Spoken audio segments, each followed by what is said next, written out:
Everybody's complaining now. Everybody wants to have the department stores back again. They prefer the department stores, and so many of these places are really running at a loss because people just don't like them. They're such a nuisance, you know. Everything's got the same. It's deadly boring, you know. It really is. So the department stores always have something interesting going on there, but these malls, the malls were actually created for people with extreme temperatures. So if it was very hot, people could go shopping and they had air conditioning, or if it was extremely cold, they'd go there and get all their stuff and it was nice and warm. But we don't have these sort of conditions over here, you know, so many of them are going bankrupt, so they are reconsidering them. So as we drive along here, you'll see appearing in front of you the two steeples of the Nikolai Church, which is the oldest parish church we have in Berlin. It was built at the beginning of the 13th century. Surrounding it are the Nikolai quarters, which have been rebuilt in the old style with quaint little coffee houses, shops and restaurants over there. In front to the left, appearing above the trees, you'll see it properly in a minute. Over to the left is the greyish building, that's the City Hall. And in front to the right, you'll see the red bricks of the so-called Red Town Hall. So-called because of its red bricks and also because of its former political attitude. The entire Berlin Senate used to meet up inside the so-called Red Town Hall even after the war, but the communists used to disturb the meetings of the West Berlin Senate, forcing the West Berlin Senate to move to the west to Schöneberg Town Hall.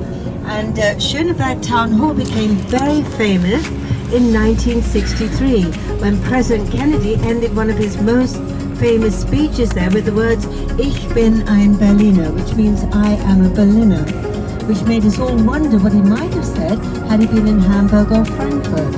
Anyway, now the entire Berlin Senate meets up again inside the so-called Red Town. And the bell tower to the Red Town Hall here to the right was added by architect Wesemann. He was inspired by Big Ben in London when he added the bell tower. You see the City Hall to the left, it was only restored, this is all former East Berlin, that was only restored last year. Building over to the left. And the golden building in front to the left is the Knoblauch House. Knoblauch was the tailor to the king. Not a good name to have at the best of times because Knoblauch was the German word for gun. So we're turning over here. I must warn you, we're going to enter some slight chaos now. You see, at the second set of traffic lights, that leads onto the main street, Unter den Linden. And at the very end of Unter den Linden is the Brand. From the Brandenburg Gate to the former East Berlin television tower, they are adding 3 more underground stops. So that's why they've dug up Unter den Linden. You'll see in a moment that it is quite chaotic at the moment. And you'll see also in a moment when we get past the traffic lights, you know, they're very busy digging that up. That's connected with the underground stops.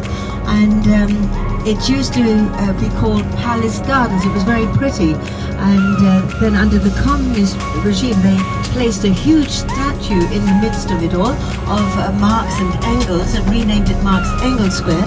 Now it's reverted to its original name, Palace Gardens. But it's chaos because of all the work being done connected with the underground. Look to the left, you'll get a little glimpse inside see through that arch just now.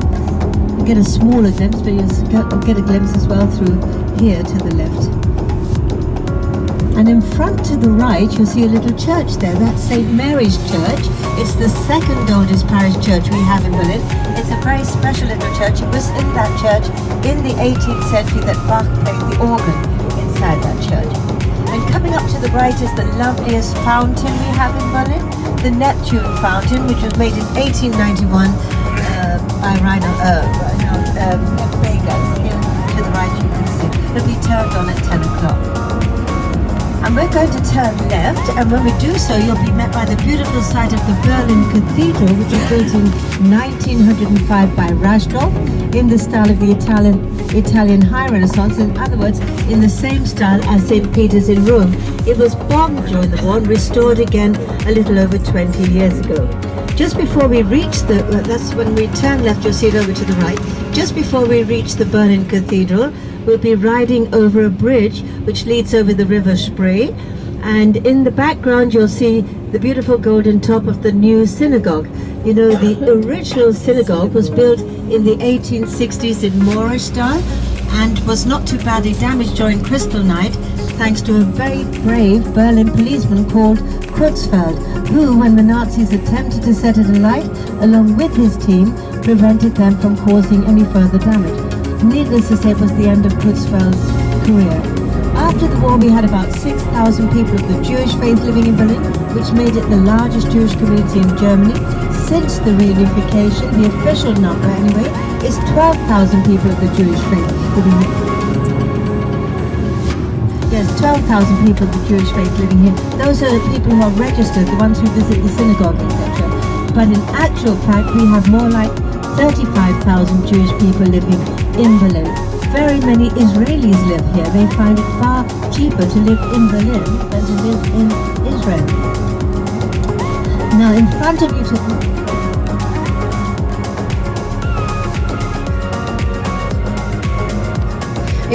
to the left, you'll see that's where the King's Old Palace used to be. Imagine a gorgeous palace which had taken hundreds and hundreds of years to complete.